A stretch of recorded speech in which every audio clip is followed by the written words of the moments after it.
The Safavid Empire, once a beacon of Persian power and Shiite devotion, found itself in a precarious state by the late 17th century. Decades of internal strife and external pressures had eroded its foundations. The year 1694 marked a pivotal moment in its fading glory. Shah Sultan Hussein, a ruler often described as pious but indecisive, occupied the peacock throne. His reign had been characterized by a gradual weakening of central authority. The powerful Qizilbash tribes, once the backbone of Safavid military might, had grown increasingly autonomous. Provincial governors often acted with little regard for the imperial court in Isfahan. The treasury, once overflowing with riches from trade and conquest, was now depleted. Corruption permeated every level of administration. The military, once formidable, had become a shadow of its former self. Its training was lax, and its equipment outdated. External threats loomed large on every border. The Ottoman Empire to the west constantly probed for weaknesses. Uzbeks in the northeast remained a persistent nuisance. Most ominously, the Hotak Afghans in the east were growing in strength and ambition. Within the opulent confines of the royal harem, a different kind of struggle unfolded. Princes, often kept in gilded cages, were deliberately isolated from the affairs of state. This policy, intended to prevent rival power centers, inadvertently produced rulers ill-prepared for the harsh realities of governance. Among these sequestered princes was a figure who would eventually ascend to the throne, Suleiman II.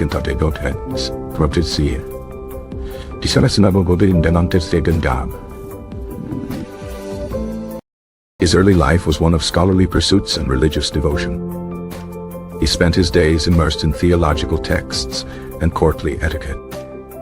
He was known for his gentle demeanor and intellectual curiosity.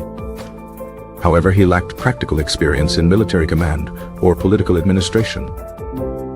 The court eunuchs, who wielded immense influence, often manipulated these isolated princes. They formed intricate webs of intrigue and patronage. The Grand Vizier and other high-ranking officials also played their own dangerous games. Shah Sultan Hussein's reign faltered. Whispers of discontent grew louder. The populace suffered under heavy taxation and rampant banditry.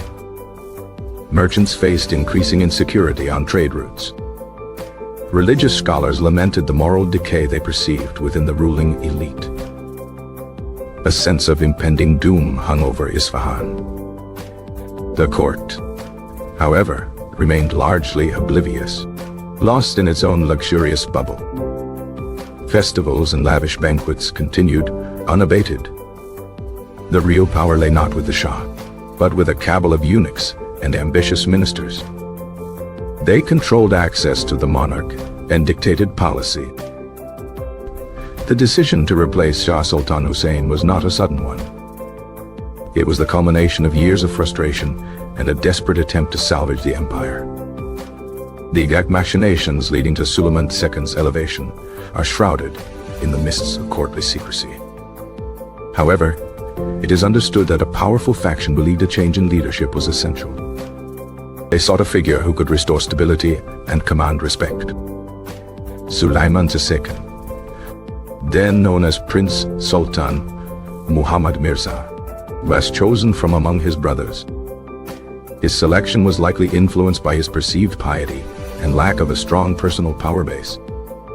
This made him seem pliable to the powerful factions. The year 1694 witnessed his formal ascension. The ceremonies were grand, as befitted a Safavid Shah.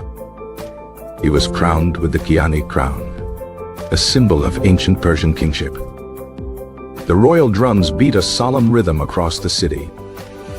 Trumpets blared, announcing the new era. The ulama, the religious scholars, offered their blessings. The people of Isfahan, weary of the previous reign, harbored cautious hopes. He yearned for a strong leader who could reverse the empire's decline.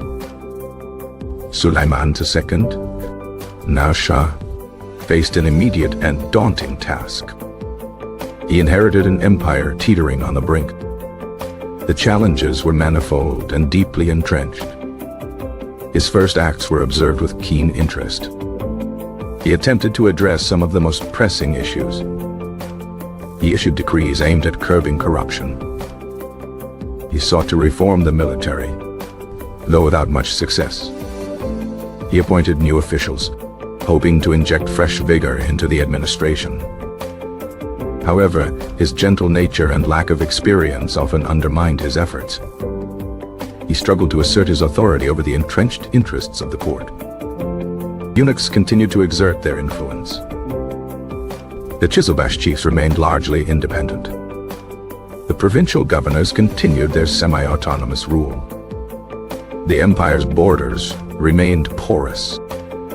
The Afghan threat, in particular, grew more acute with each passing year. Suleiman II's reign, despite initial hopes, did not bring the desired resurgence. His piety, while admirable, did not translate into effective governance. He was more comfortable in theological debate than in military strategy. The empire continued its slow, inexorable slide. The year 1698 saw renewed skirmishes with the Ottomans. The eastern provinces faced increasing raids from Afghan tribes. The economy stagnated further. The once vibrant Safavid culture, though still producing beautiful art and architecture, felt the strain. The grand bazaars of Isfahan, though still bustling, carried an undercurrent of anxiety. The magnificent mosques and palaces stood as testaments to a glorious past, but their future seemed uncertain. The Shah's advisors often presented him with conflicting counsel. Some urged decisive action, others advocated for caution. He found it difficult to navigate these treacherous political waters. His health also began to decline, adding to the empire's woes. The lack of a clear successor further complicated matters. The Safavid tradition of isolating princes meant that no strong, experienced heir was readily available. This created a vacuum of power that ambitious individuals sought to exploit. The empire became a chessboard for various factions. Each sought to advance its own interests. The common people bore the brunt of this instability. Their lives were marked by uncertainty and hardship. The rise of Suleiman II, therefore, was less a triumphant ascent and more a desperate attempt to maintain a crumbling edifice. He was a well-intentioned ruler caught in a maelstrom of decline. His personal qualities, while commendable, were insufficient to stem the tide. The Safavid state, by this point, required a leader of extraordinary strength and ruthlessness. Suleiman II possessed neither. He was a product of a system that inadvertently weakened its own future leaders. The isolation of the harem had shielded him from the world, but it had also deprived him of the tools needed to rule it. The empire's fate was sealed long before his ascension. His reign merely presided over its final, agonizing chapters. The Afghan invasion, which would ultimately bring down the Safavid dynasty, was a direct consequence of the weaknesses that had festered for decades. The year 1722 would mark the tragic end of his rule and the effective collapse of the Safavid Empire. His story is a poignant reminder of how internal decay can pave the way for external conquest. The legacy of Suleiman II is thus intertwined with the decline of a once mighty dynasty. His succession, though hoped to be a turning point, became another step towards the inevitable. The grand vision of Shah Ismail I, the founder of the Safavid Empire, had finally faded. The Persian lands would soon enter a period of profound instability. The echoes of his coronation, once filled with hope, now resonated with the melancholic strains of a dying empire. The intricate patterns of Persian carpets woven during his time often depicted scenes of nature, perhaps a subconscious yearning for peace. The poets of the era continued to compose verses, but their themes often hinted at transience and loss.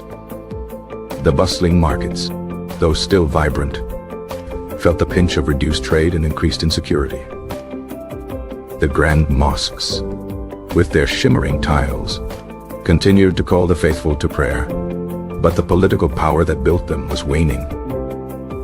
The royal gardens, once meticulously maintained, began to show signs of neglect. The empire's vast network of roads, crucial for trade and military movement, fell into disrepair. The once feared Safavid cavalry, renowned for its discipline, was now a shadow of its former self. The artillery, once state-of-the-art, was outdated compared to its rivals. The intellectual life of Isfahan, though still active, lacked the innovative spirit of earlier Safavid periods. The religious institutions, while strong, were increasingly isolated from the political realities. The court chroniclers, in their elaborate prose, often glossed over the growing problems. They preferred to focus on the Shah's piety and the grandeur of the court. This created a disconnect between the official narrative and the lived experience of the people. The succession of Suleiman II was a moment of potential, but the systemic issues were too deep-seated. The weight of history, combined with his personal limitations, proved too much to bear. The empire's decline was a slow-motion tragedy, unfolding over decades. Suleiman II was merely one of its final, unfortunate protagonists. The year 1700 brought no significant relief from the mounting pressures. The early 18th century dawned with a sense of foreboding for the Safavid state. The internal divisions only deepened. The external enemies grew bolder. The stage was set for the final act of the Safavid drama. The reign of Suleiman II, therefore, serves as a critical case study in imperial decline. It highlights the dangers of an isolated monarchy and a fragmented power structure. The hopes placed upon his shoulders were ultimately too heavy for the fragile state he inherited. The Grand Safavid project, which had unified Persia and established Shiism as its state religion, was nearing its end. Intricate political dance within the court continued, even as the walls of the empire crumbled. The year 1710 saw further erosion of central control. The provinces became increasingly difficult to govern. The tribal leaders asserted more independence. The once unquestioned authority of the Shah was now openly challenged. The people, caught between warring factions and corrupt officials, suffered immensely. The dream of a strong, unified Persia under Safavid rule was fading fast. The legacy of Suleiman II is complex, marked by good intentions but ultimately overshadowed by the empire's collapse. His story is a testament to the fact that piety alone cannot sustain an empire in decline. The final years of his reign were a desperate struggle against an inevitable tide. Fall of Isfahan in 1722 was not just the end of a reign, but the end of an era. The Safavid dynasty, which had shaped Persian identity for centuries, was no more. The image of Suleiman II, a gentle scholar on a crumbling throne, remains a poignant symbol of this decline. The empire's fate was a stark warning for future rulers. The lessons of his succession and reign are still studied by historians today. The intricate details of court life, the political intrigues, and the looming external threats all contributed to the tragic outcome. The year 1715 brought no respite, only further signs of decay.